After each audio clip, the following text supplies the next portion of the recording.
Hello, everyone. Ignore the fact that there are two of my icons that has to do with some connectivity problems. Um, Last time I talked about, last time I wanted to talk about the U.S. Constitution, but it didn't get many viewers. And I had one guest with me, and it kind of devolved into another topic, which was really interesting. I really enjoyed that conversation I had last week. It was basically just talking with Jada about differences between the Chinese government and the U.S. government, which I still find kind of baffling. I find it. You know, it, I've I grew up when under the U.S. government that like drills into your head the idea of voting, at least rhetorically. I mean, it's not, when you really look deep into the U.S. government, it's not that. There's a lot of elements that aren't very democratic. Um, but we still have the U.S. government still has the functions, I guess the illusion of democracy, because we still vote for our representatives, even though it's been very polluted with moneyed interests, and we still have a semblance of um, populist power.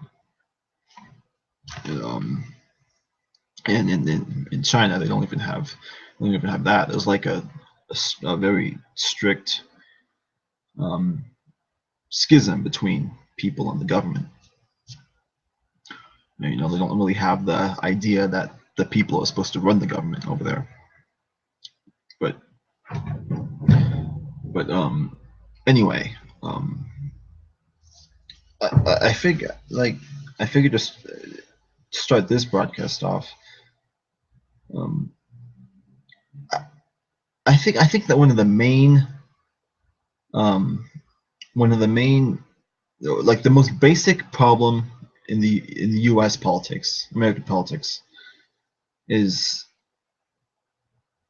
uh, um, the function of government. What a government is for, because you hear people on one side of the spectrum say one thing: government should be for this. People on the other side of the spectrum say the government should be for this.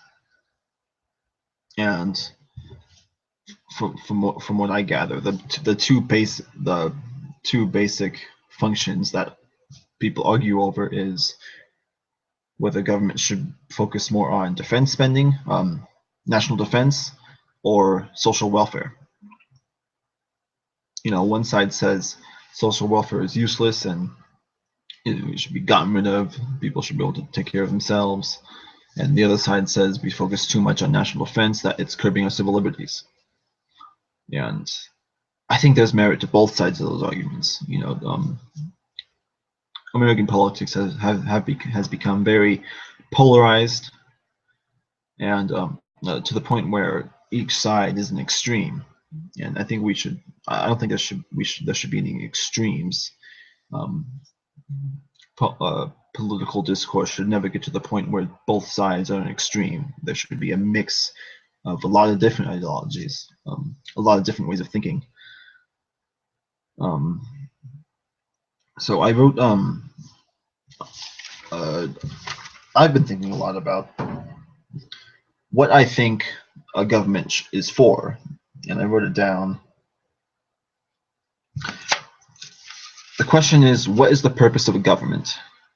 And here's what I wrote: to provide an infrastructure of services to a population. The nature of such an infrastructure must be rooted in a cause of practical accessibility with regards to how people live their lives, which means basically a government is to provide a system of how people can basically live more easily. Like, how can the government allow for easy living and give people as many choices within their lives as possible, as well as protect them at the same time from outside as well as inside forces. A democratic society must have a political aspect and a social aspect. It is not enough to have an election every 2 to 4 years. People have to demand progress every day. That's pretty straightforward. I mean, that means you can't just have a voting populace and then when there's not an election, you just go off to your own devices. You have to advocate for positions every day between elections, because that's how you keep the populace informed. People need to build off each other and create an environment of intellectualism.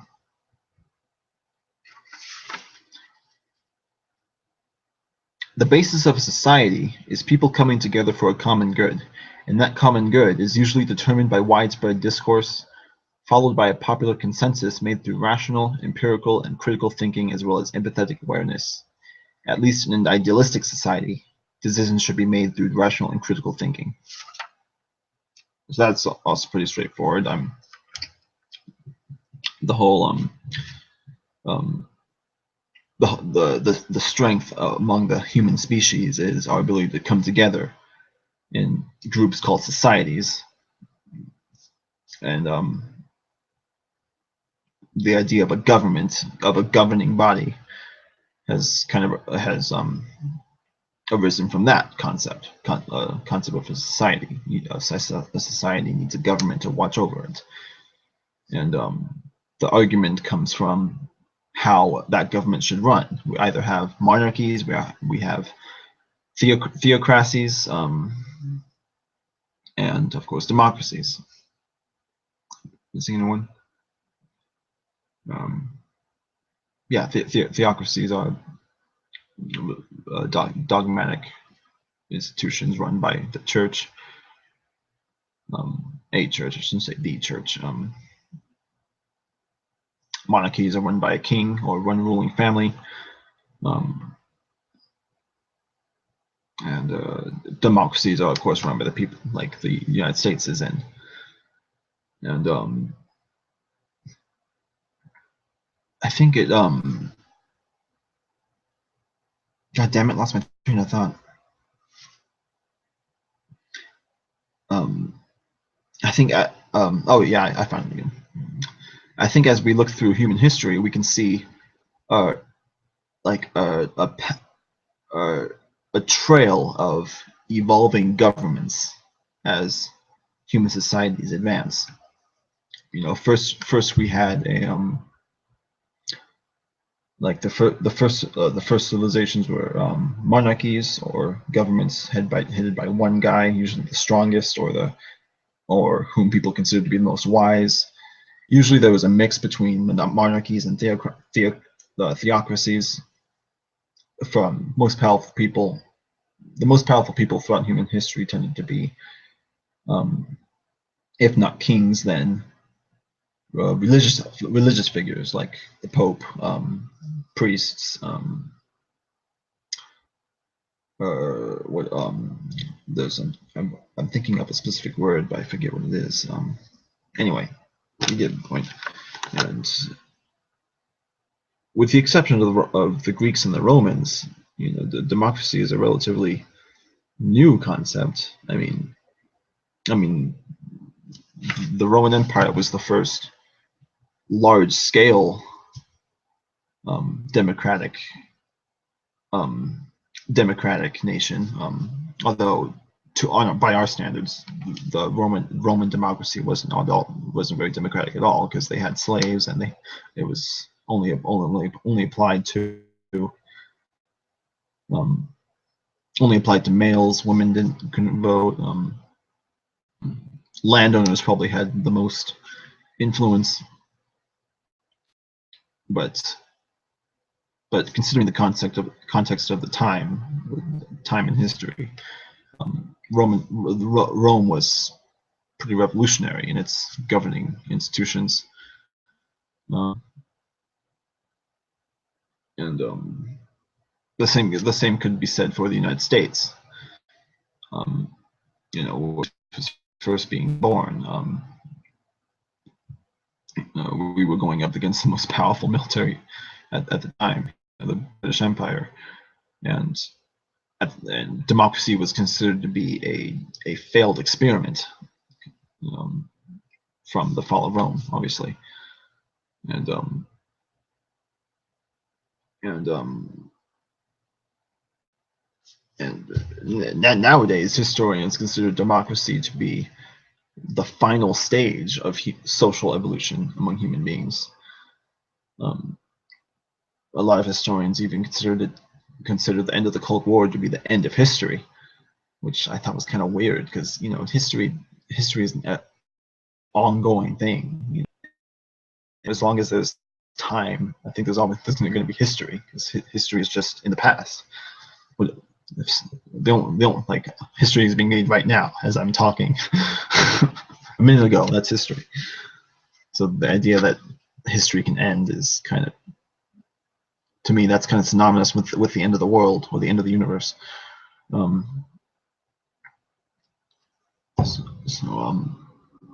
I do agree that democratic institutions are the superior to prior governing institutions. Monarchies, right? Because why would a society want all power to be in the hands of one person? You definitely shouldn't have theocracies, but I guess that depends on which religion you're talking about. But in general, I think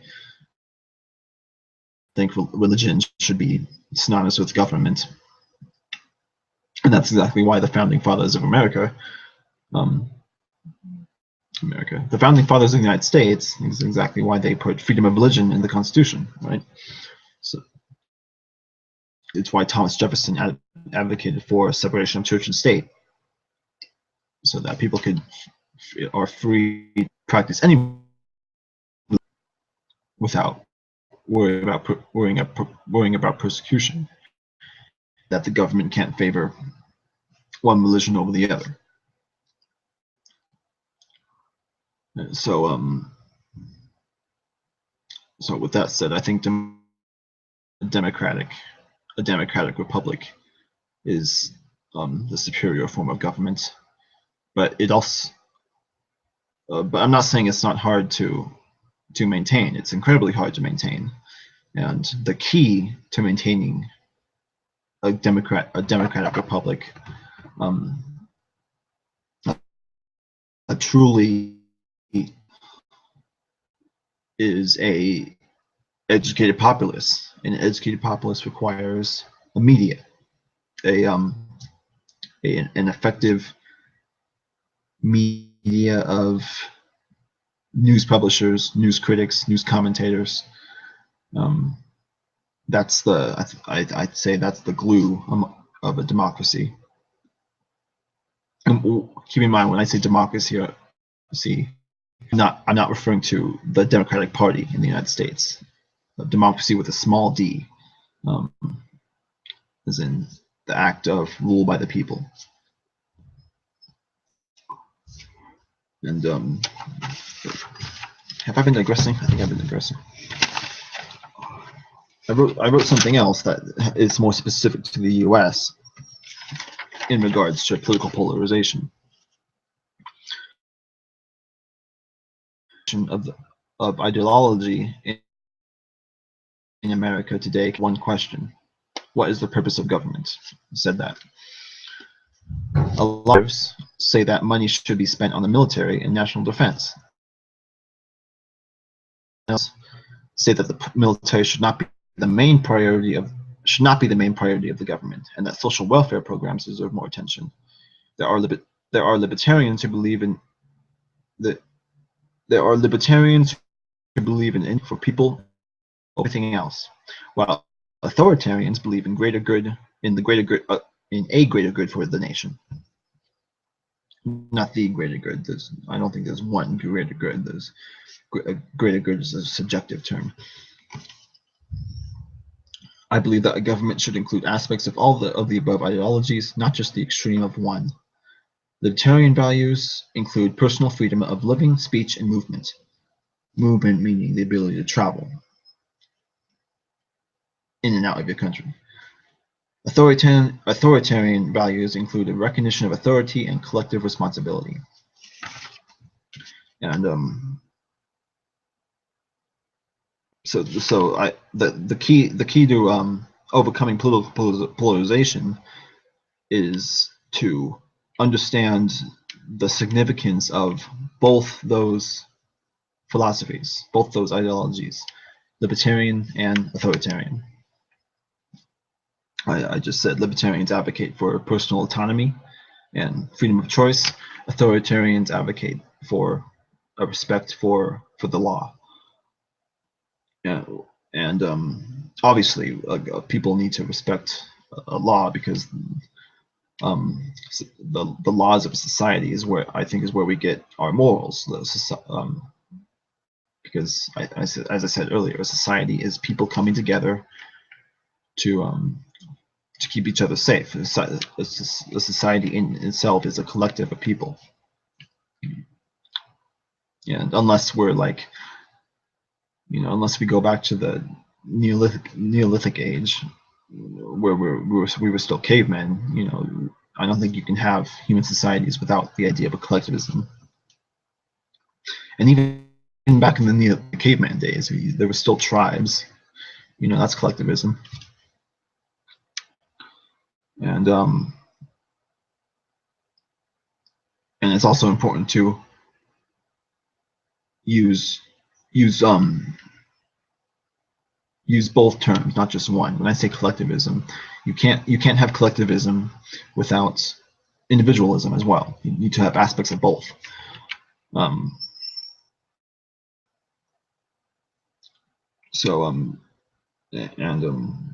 My point to that is you have in an ideal society, libertarians would fight for the rights of the individual.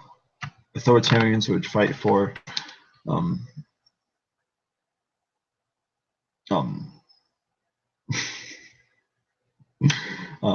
wall of respect for authority. I just said that.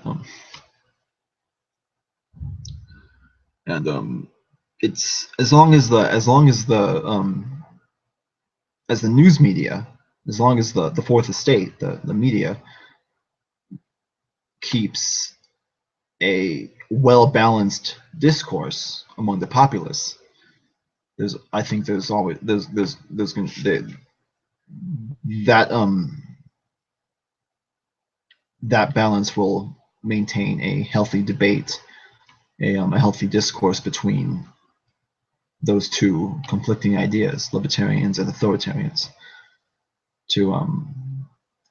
and that will help keep a balance between the function of government, national defense, and collective responsibility. And collective responsibility, as in having empathy for your fellow human beings. Looking at someone in need and saying, he needs help. Why don't I try and help him somehow? And the other side of a functioning government, which is granting personal freedom. Each individual. The way I see it.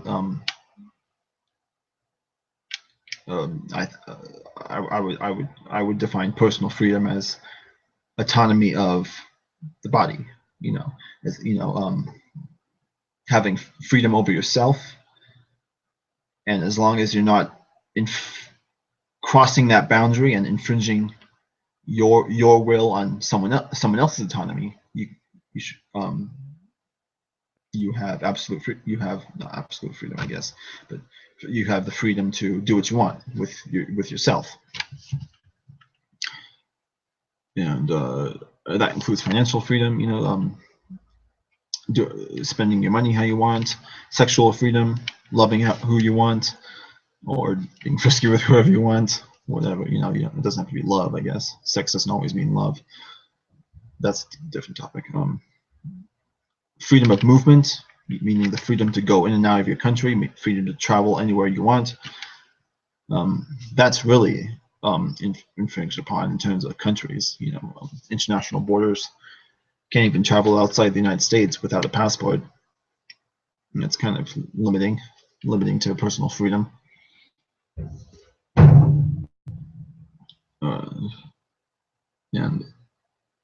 But when you get into that discussion, you can even make an argument for the ownership, like you can make an argument saying that it's wrong to own land. The land should be a public. You could say the land should be a public commodity. But I'm not even sure where I stand on that debate, because the idea of private property is kind of the bread and butter of the U.S. government. There was mainly the founders mainly had the idea of protecting private property in mind when they founded this country. But that's I'm digressing. Well, if I don't have any view, I'm not getting any guests this time, so I guess I have nothing more to say in this broadcast. Feel free to leave comments about anything I've said. And,